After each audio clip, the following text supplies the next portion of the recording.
సామెతల గ్రంథం 17వ అధ్యాయాన్ని చదువుకుందాం. రుచి అయిన భోజన పదార్థములున్నను కలహముతో కూడియుండిన ఇంట నుండుట కంటే నెమ్మది కలిగి వట్టి రొట్టె ముక్క తినుట మేలు. బుద్ధిగల దాసుడు సిగ్గుతెచ్చు కుమారుని మీద ఏలుబడి చేయును. అన్నదమ్ములతో పాటు వాడు పిత్రార్జితము పంచుకొనును. వెండికి మూస తగినది, బంగారునకు కొలిమి తగినది. హృదయ పరిశోధకుడు యెహోవాయే. చెడు నడవడి గలవాడు దోషపు మాటలు వినును. నాలుక హానికరమైన మాటలు పలుకుచుండగా అబద్ధికుడు చెవియొగ్గును. బీదలను వెక్కిరించువాడు వారి సృష్టికర్తను నిందించువాడు. బీదలను వెక్కిరించువాడు వారి సృష్టికర్తను నిందించువాడు. ఆపదను చూచి సంతోషించువాడు నిర్దోషిగా ఎంచబడడు. కుమారులు వృద్ధులకు కిరీటము, తండ్రులే కుమారులకు అలంకారము. అహంకారముగా మాటలాడుట బుద్ధిలేని వానికి తగదు. అబద్ధమాడుట అధిపతికి బొత్తిగా తగదు. లంచము దృష్టికి మాణిక్యము వలె నుండును. అట్టివాడు ఏమి చేసినను దానిలో యుక్తిగా ప్రవర్తించును. ప్రేమను వృద్ధి చేయగోరువాడు తప్పిదములు దాచిపెట్టును. జరిగిన సంగతి మాటిమాటికి ఎత్తువాడు మిత్రభేదము చేయును. బుద్ధిహీనునికి 100 దెబ్బలు నాటునంత కంటే బుద్ధిమంతునికి ఒక గద్దింపు మాట లోతుగా నాటును. తిరుగుబాటు చేయువాడు కీడు చేయుటకే కోరును. అట్టివాని వెంట క్రూర దూత పంపబడును.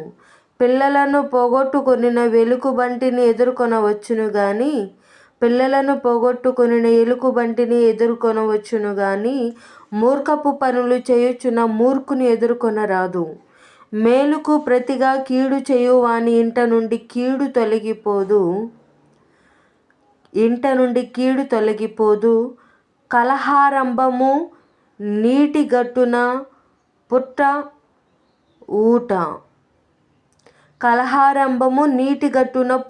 ఊట. వివాదము అధికము కాకమునుపే దాన్ని విడిచిపెట్టుము.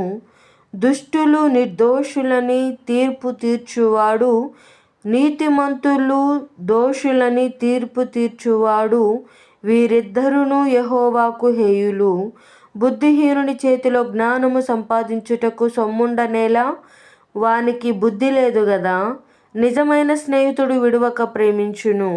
దుర్దశలో అట్టివాడు సహోదరుడుగా నుండును.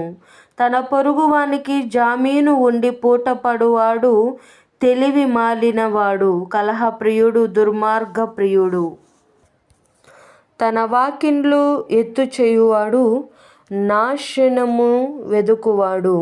కుటిల వర్తనుడు మేలు పొందడు. మూర్ఖముగా మాటలాడువాడు కీడులో పడును. బుద్ధిహీనుని కనిన వానికి వ్యసనము కలుగును. తెలివిలేని వాని తండ్రికి సంతోషము లేదు. సంతోషము గల మనసు ఆరోగ్యకరము. నలిగిన మనసు ఎముకలను ఎండిపోజేయును. న్యాయ విధులను చెరుపుటకై దుష్టుడు వడిలో నుండి లంచము పుచ్చుకొనును. జ్ఞానము వివేకము గల వాని ఎదుటనే ఉన్నది. బుద్ధిహీనుని కన్నులు బుదిగాంతములలో ఉండును. బుద్ధిహీనుడగు కుమారుడు తన తండ్రికి దుఃఖము తెచ్చును.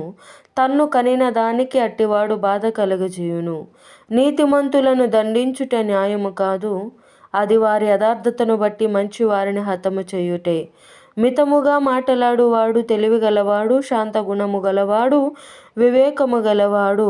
ఒకడు మూర్ఖుడైనను మౌనముగా నుండిన ఎడల జ్ఞాని అని ఎంచబడును. అట్టివాడు పెదవులు మూసుకొనగా వాడు వివేకి అని ఎంచబడును.